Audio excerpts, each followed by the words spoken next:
election being over and most of the results being in, a lot of people want to know what happens next. There's so much buildup going into the election, but people are left with questions after it's over. So to answer those questions for us this morning, we are joined by former New Jersey State Legislator John Wisniewski. Good morning, John.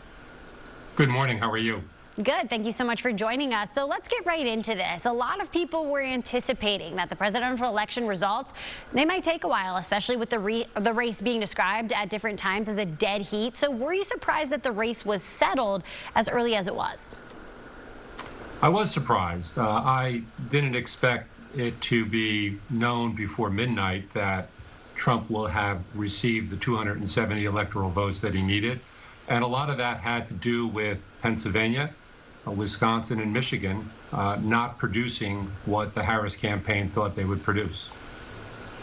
And let's talk a little bit about the Senate. So the PA race, as you mentioned, Pennsylvania, a battleground state, a lot of people anticipating what would come out of the state. But when it comes to the Senate, tight race between Dave McCormick and Bob Casey. Bob Casey's been in the Senate seat for a while, 3 terms. So why do you think this race was so close?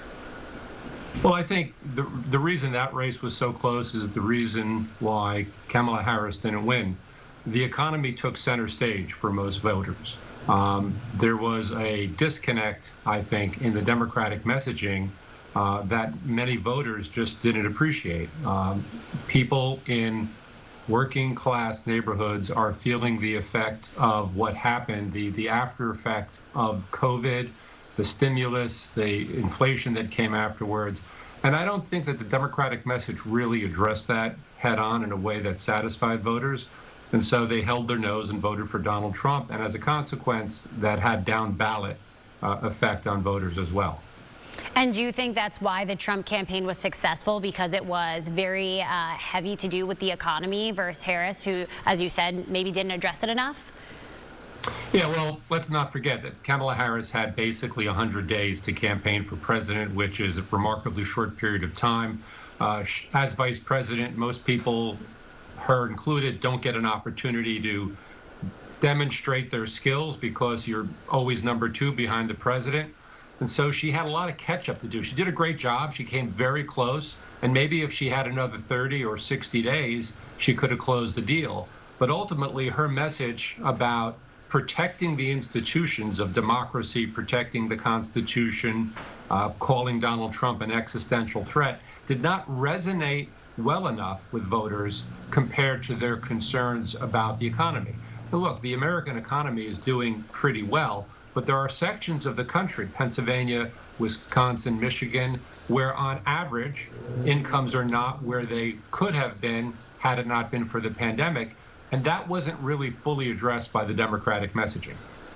And John, Republicans now have the majority in the Senate, and it looks like they might end up with that in the House as well. And often there are checks and balances between both parties. So what do you think we can expect the next few years with things being dominated by Republicans?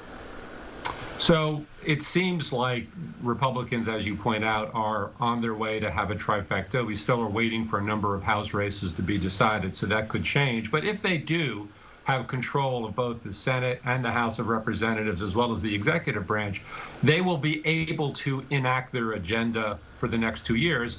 The only check on that is that all of those members of the House that won the most recent election are going to be up again, and they will start campaigning for that re-election tomorrow.